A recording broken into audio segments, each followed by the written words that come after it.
The Chicago Public Library is pleased to once again join forces with Sophia Wong Boccio, founder of the Asian Pop-Up Cinema Film Festival, to showcase the depth and variety of Asian movies to the people of Chicago. Founded in 2015, the Asian Pop-Up Cinema Festival has had a mission to introduce films produced in Asia from all genres to audiences throughout Chicagoland, and to present them in theaters for a fully cinematic experience.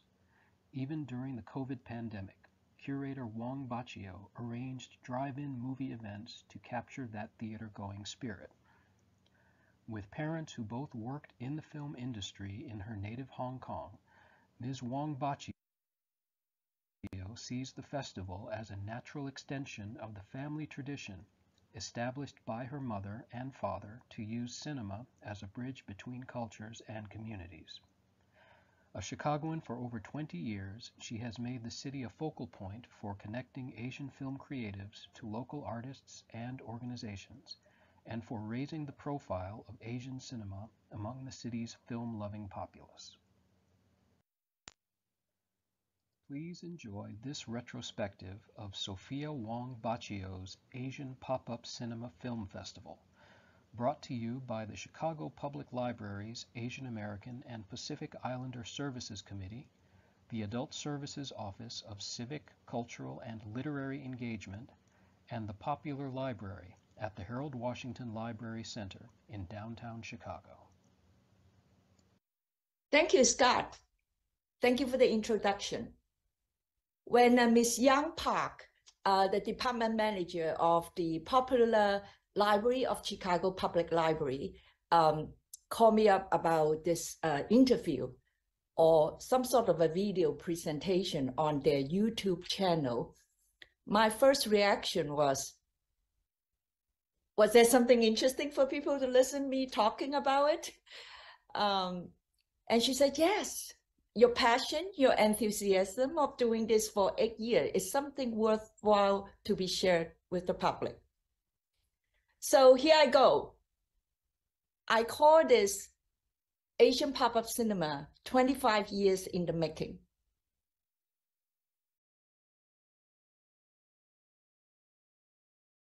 I was born and grew up in Hong Kong, born and grew up in a filmmaking family. Both my parents were active in Hong Kong in movie industry.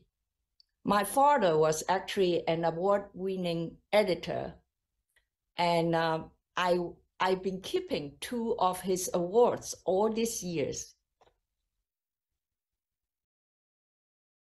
Here's one.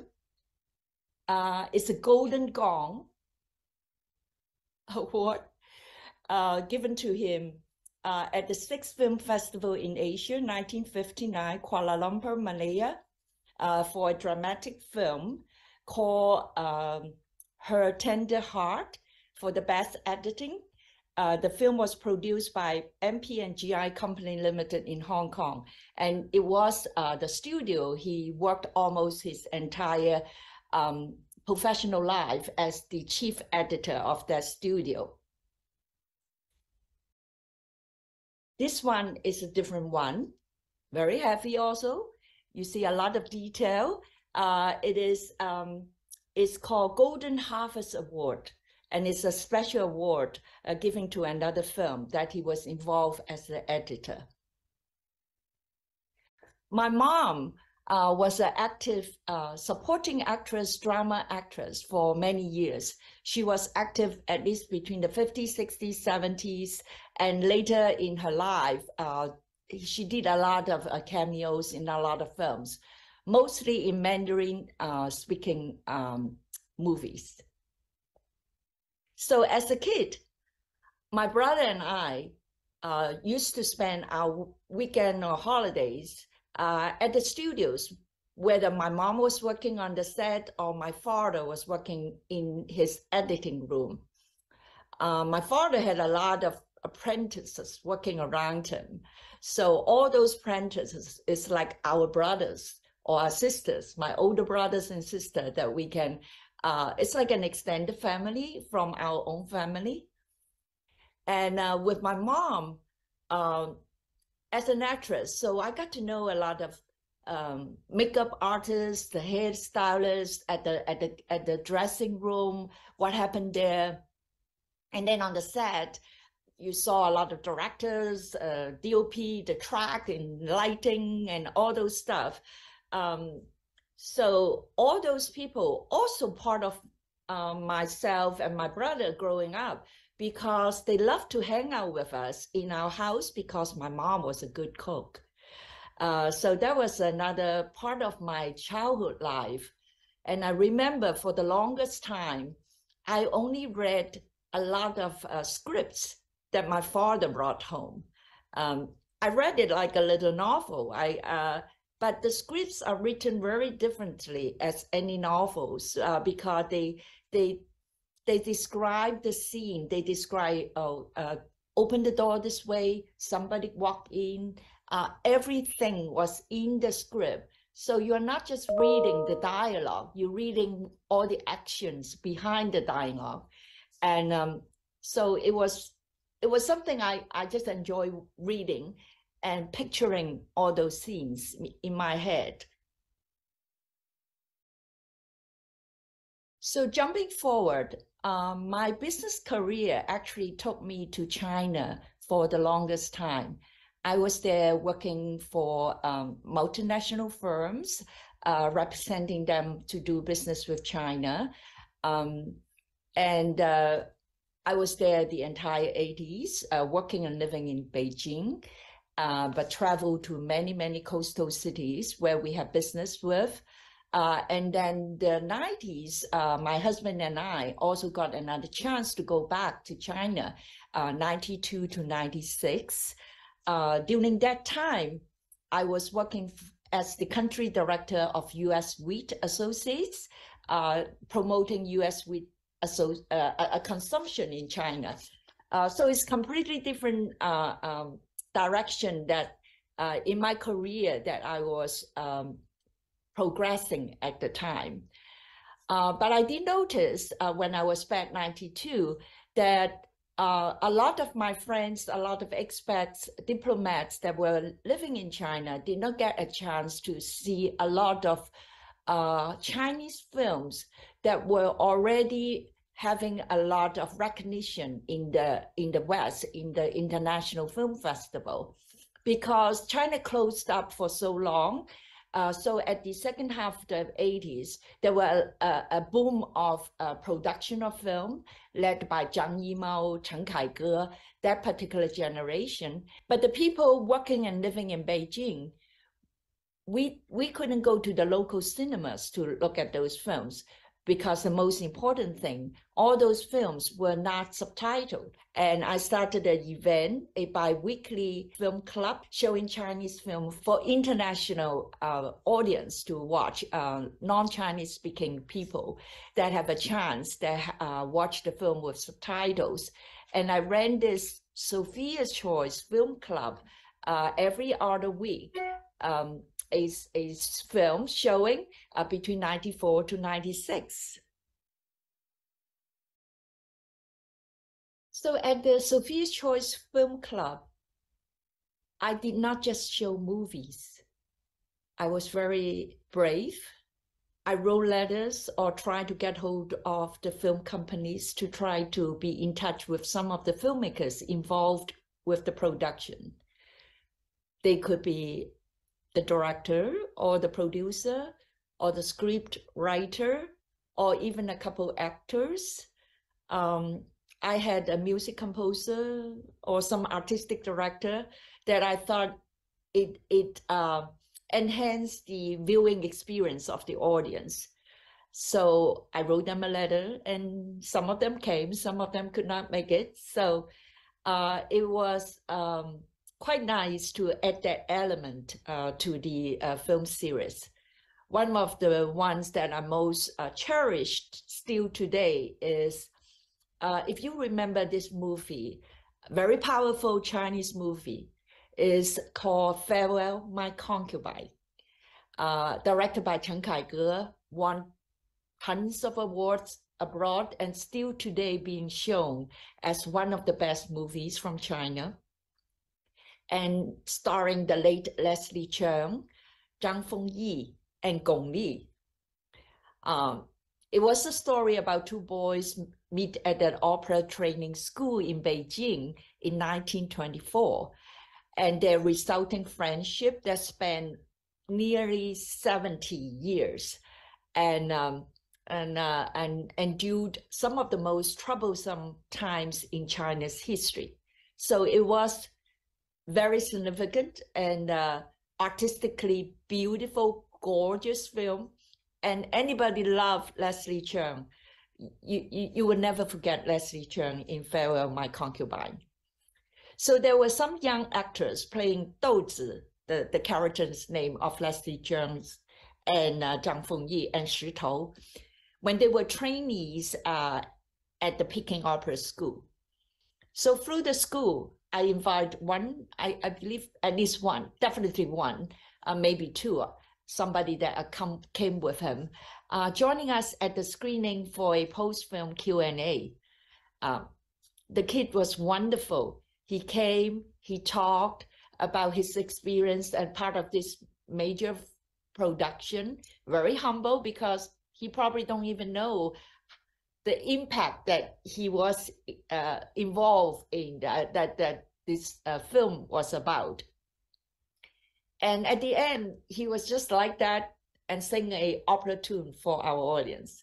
So something like that was surprising, fun, and also inspiring for me to continue doing something like this, because the interaction between the actors as well as the audience on right after the film, I thought it was very precious, and it was a great experience to continue.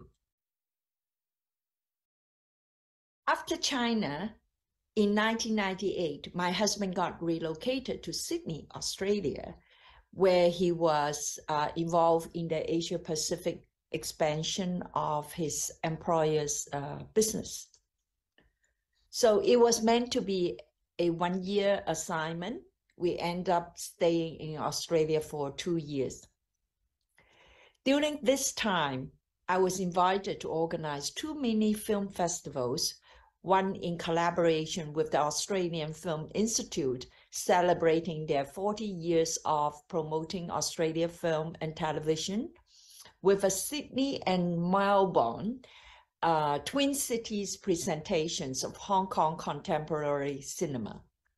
9 Hong Kong films were shown, including Wang Gawei's Ashes of Time, Peter Chan's Commerce, Almost a Love Story, An Hui's Summer Slow and 18 Springs, Xu Kei's Hu Du Men, The Stage Door, and Yim Ho's The Day the Sun Turned Cold.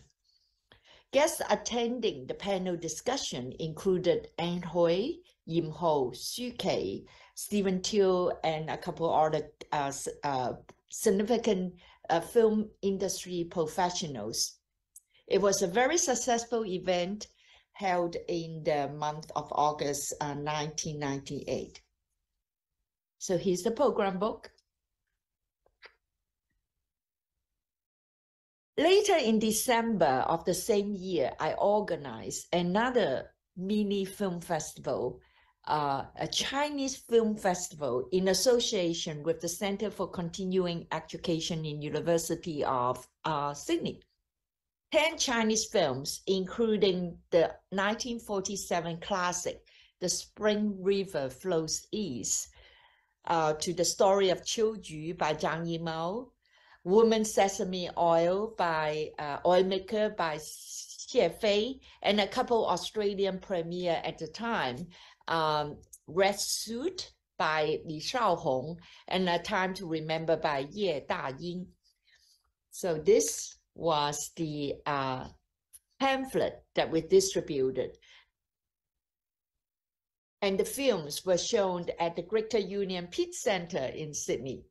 Coming for the festival, especially including Xie Fei, the director from China, Wang Xuehai, the actor, and Zhang Heping, the scriptwriter and the film and TV producer, you see there's a pattern, and it seems like I have never abandoned the desire of programming Asian films, or mainly Chinese films, or Hong Kong films for a Western audience. And I take advantage of the different location or the city I was in and trying to make some impact when I was there by hosting or organizing these festivals.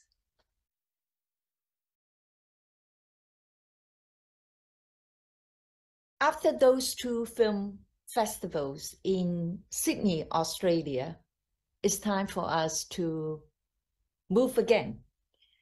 This time we coming back to United States, closer to Michael's home, which is New York, and we landed in Chicago in year 2000.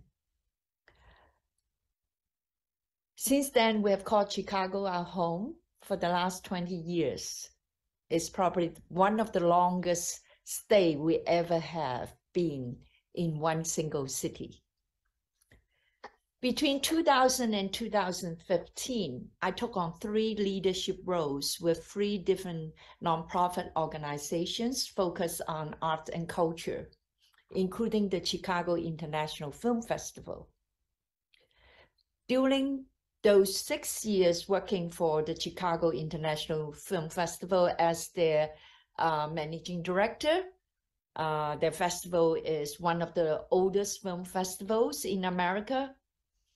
I learned from A to Z everything about organizing a competitive film festival and the key components required to make a film festival sustainable. Most important of all, I learned that all the film festivals in the world have the same similar mission to discovering and empowering storytelling through the filmmakers. Asian films back in 2015 was not very popular or hardly got any theatrical releases in the market because American audience were not interested in watching or reading subtitles. So by 2015, I thought it's time for me to do something about filling the void. And I founded Chicago-based Asian Film Festival because I also discovered that there were Asian Film Festival in most of the major cities in United States, but not in Chicago. So I want to make sure Chicago, which I love very much, as a city, to become part of the Asian Film Festival destinations. Strategically, I decided to make Asian pop-up cinema a biannual film festival so that people don't need to wait for another year to see a festival with Asian content. Secondly, I named the festival with a pop-up aspect, implying the mobility and fluidity of this particular festival so that it's different from the other traditional film festival. I think we all know that almost every minute there is a film festival being held somewhere in the world. So I just want to make sure Asian pop-up cinema sounds a little bit cooler and interesting. So after all these years, since 2015, we are entering 2023, will be our 8th years of operation. And starting next spring is our season 16.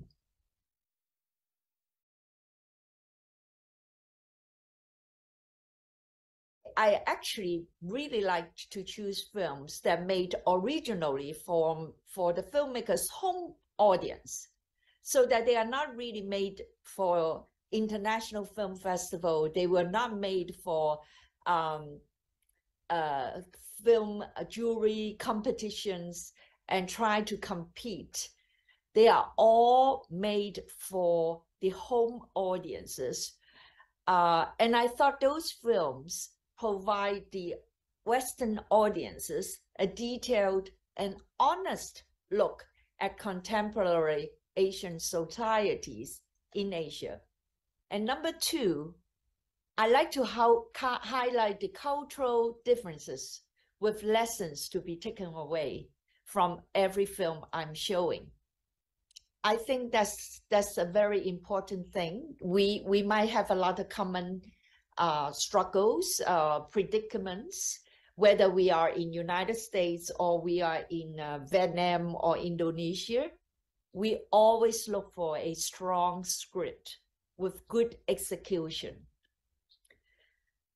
We all know that filmmaker or any filmmaking, I would say, we all look at filmmaking is the product of a collaboration with everybody behind it.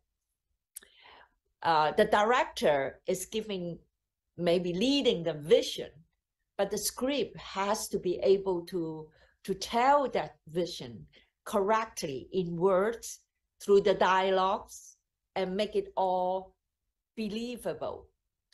Or they are a film adapted from a novel that has a very interesting, prominent message. So I thought a strong script would be able to hold it all together with a good director and good actors, making all those characters come to life to be accepted by the viewers watching it.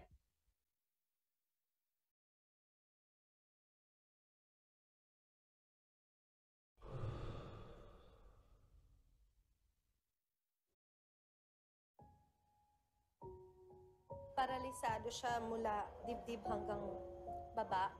Nagagalaw niya yung mga kamay niya, pero hindi niya mabaluktot. 我同你講定先啦，我請過好多工人㗎啦，好熟你哋窿嘢㗎。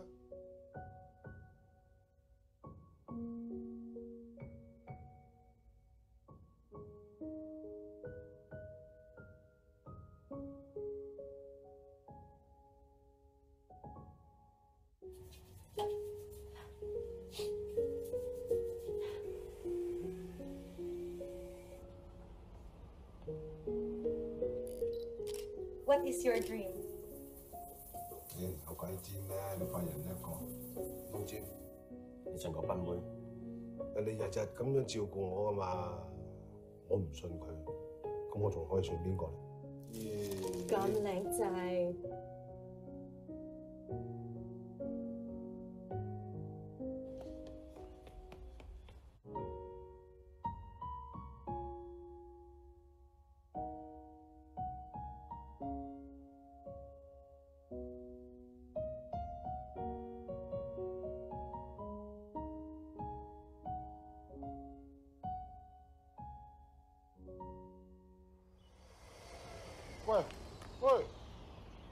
喂！ Oh, I forgot to chat in. Sorry.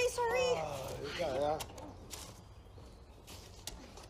喂 ，push， 係 push， 黑達 ，Superwoman，push， 黑達，哇 ，very strong 啊！你仲話唔係肥咗？ 조금만 기다려라. 오빠가 금방 갈게. 여보, 저는 부탁해 엄마.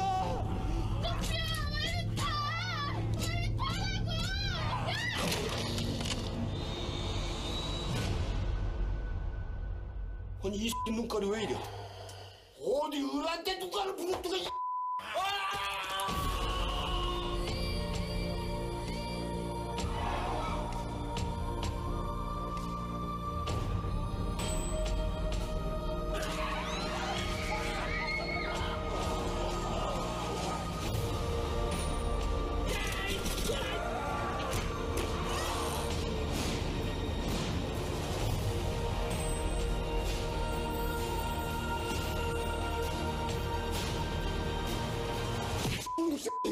괜찮아? 안 깨물린겨?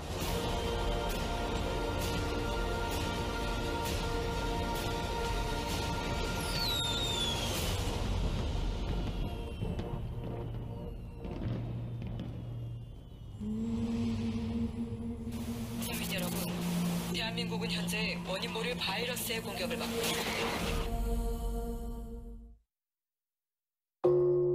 寺の住職であるじいちゃんが亡くなった。そして僕は突然坊さんになった。でもお寺の世界というのは実際に入ってみないとわからないことだらけで、坊さん専業バリカン、坊さんだけの野球チームがあって、もうクソ坊主だろこれじゃん。いや結局さ、葬式だと決まるよな。お寺って結婚式もするんよね。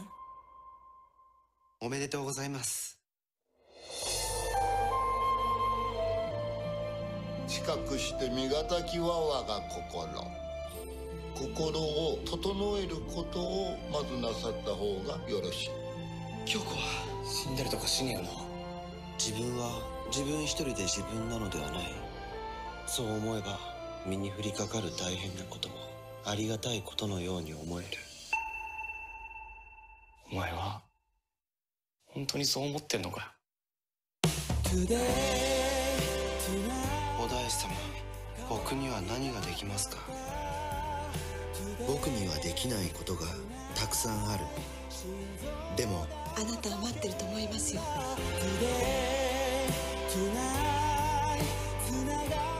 僕は坊さん。きっとそうなんだ。君もそうだろう。ここね。表向きは浄水場として作られたんだけど、裏ではある実験に使ってたんだって。ある実験？人体実験。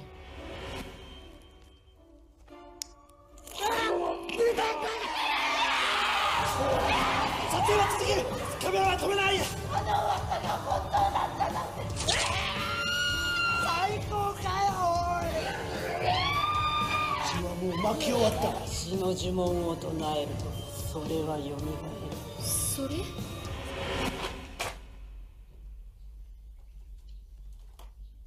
はい、カット。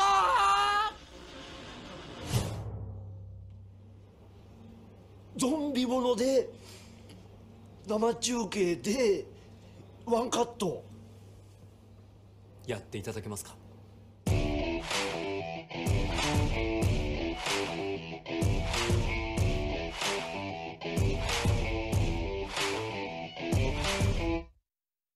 เริ่มทำข้อสอบได้ครับ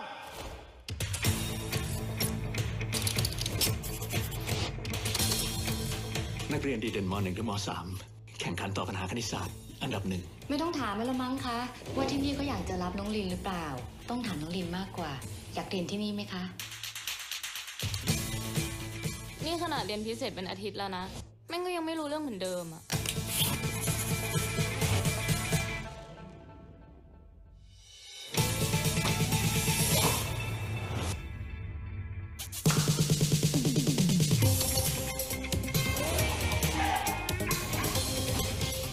ถ้าแกส่งคำตอบให้เราบ้างเราจะจ่ายให้แกวิชาละ 3,000 มีเพื่อนเราอีก5 คนซึ่งเทอมหนึ่งมันมี13วิชา 234,000 เราจะใช้เพลง4เพลงเป็นโค้ดแทนกอขอ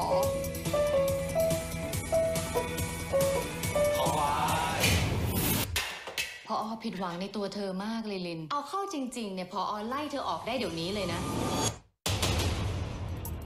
แกรู้จักข้อสอบเอสติกใช่ปะก็เหมือนแกดแพดไว้ยื่นเข้ามหาลัยอเมริกาเอสติกจัดสอบวันและเวลาเดียวกันทั่วโลกแปลว่าประเทศฝั่งเนี้ยจะได้สอบก่อนประเทศอีกฝั่งที่เหลือเราก็จะได้เห็นข้อสอบก่อนและยังสามารถส่งคำตอบกลับมาให้พวกแกแล้วคนที่จะเข้าสอบในไทยจำนวนกี่คนก็ได้มึงจะเอาคำตอบออกมาจากห้องสอบได้ไงวิธีที่ดีที่สุดคือการจำมีอยู่คนเดียวที่น่าจะช่วยได้จงบอกค่าพายพร้อมเลขทศนิยมให้ได้มากที่สุด 3.141592658792 ขอโทษนะมึงเป็น X-Men เหรอถ้าตกลงเราต้องทำอะไรบ้างเรากับแกต้องเดินทางไปสอบเอสติกที่ซิดนีย์ออสเตรเลียด้วยกันหลังจากหักค่าใช้จ่ายทั้งหมดค่อยเอากำไรมาแบ่งกันแล้วเราจะได้เท่าไหร่1 ล้าน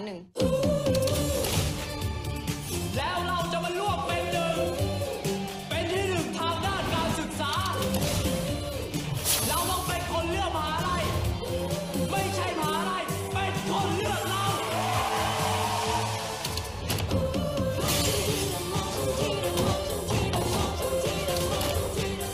ไม่คิดบ้างเหรอว่าแกก็มีส่วนที่ต้องรับผิดชอบด้วยอ่ะ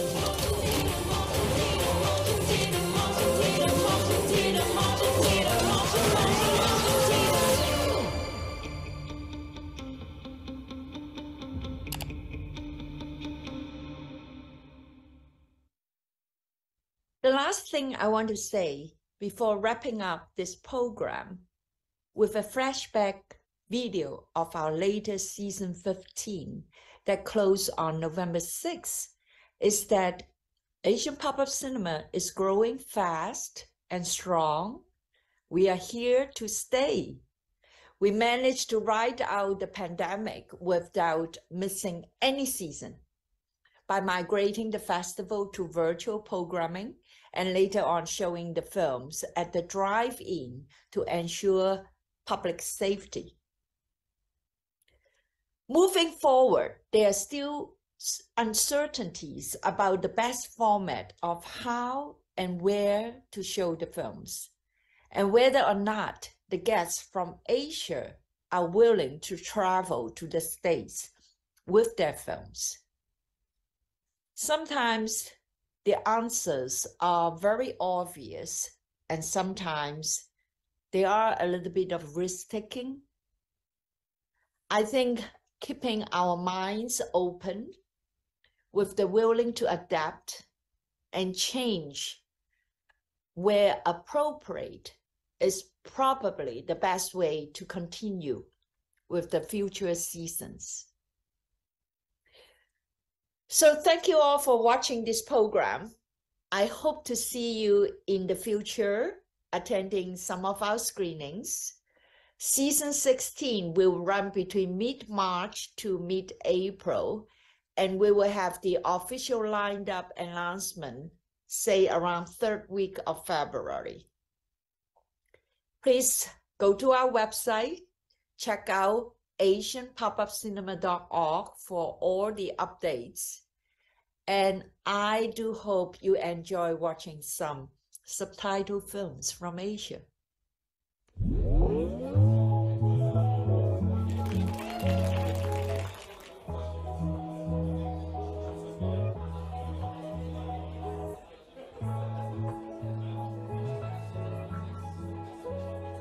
This was our biggest number of films we have shown in one single season. I'm very proud and honored to be able to do this and to show that we have the commitment to continue sharing Asian culture through Asian films. Chicago is so proud to host international film festivals like Asian Pop-Up Cinema because it celebrates and demonstrates the cultural diversity and unique impact that we have on the global arts. And this season, we also did something different. We were like a road show. We went from neighborhood to neighborhood. We show Chinese film in the Loop, which is closer to the city and closer to the Red Line, where the Chinatown community can come. We also show film a little bit further north in Wilmette for Japanese film.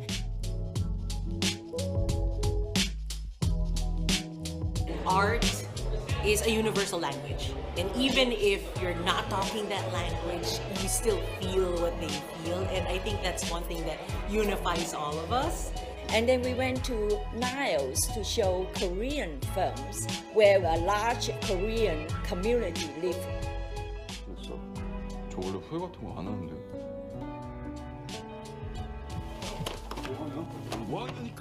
이 정말 영광스러운 상을 모든 스태프분들과 나누도록 하겠습니다. We are back into IIT, our long-time cultural partner, that we show some Taiwanese animation films for a weekend. At the end of our festival, 2 weekends of Hong Kong films, 8 films being shown, and 2 of them are selected as part of our very, very first, in collaboration with Facet Cinema, APAC Horror Marathon. It's a unique, I guess, opportunity, especially for me, not actually coming from like a film industry. So it's also kind of nice getaway to see a different side of the world. Our season 15 finale held this Screenings with the Star event, our very first fundraiser. Asian Pop-Up Cinema's mission is to foster an appreciation for a diverse range of Asian cultures through film and connecting the Asian film industry with local students, educators, and film professionals. The Hong Kong Economic Trade Office has been partnering with Asian Pop-Up Cinema to showcase Hong Kong cinema since its inception. This particular season, we have guests coming with their films. They participate in the intro, they participate in the Q&A, and everything in person. These are what means a lot to me, and it will be motivate me to be a better actress. Thank you. Thank you all. Thank you for the award, and I'm so happy to be here, seeing you all with my team, with my producer, with my director and the screenwriter. So I hope you guys enjoy the film. They were all generous with their opinions, sharing with the audience here. Some of them are first time in Chicago, some of them maybe long time ago. So each of them, I hope, will bring home with them lovely memories of Chicago. When I was in university, I am studying UIC. And so this time I bring my first film to come back to Chicago. You're amazing. Hardworking man. And thank you to Sophia for providing a chance for the world premiere. You know, we were talking to Sophia these 2 days about passion, and this is definitely a passion project. At what point did you know you had it right, on the set or in the post-production? Smaller story, but in a way also reflect what is happening in Hong Kong at this point in time. This is a really interesting question. Yeah, me and Calvin grew in Australia, and we did experience different culture. I'm impressed by Sophia's choice. They put a lot of effort in promoting Asian films to America and to the world. 咁但係個 challenge 就喺呢度，自己要同自己講，我係一個演員，我係一個明星，所以無論大大小小嘅角色或者乜嘢類型嘅，只要有演出機會，我哋都要去把握，要爭取，要做到最好。That they are very focused, very dedicated when working on this film. I learned from the pandemic, you cannot just stick with one form and one structure. In order to engage your audience, in order to try to make the films more accessible, you just have to keep reimagining and keep remodeling and keep finding the right program for the right sentiment of doing it.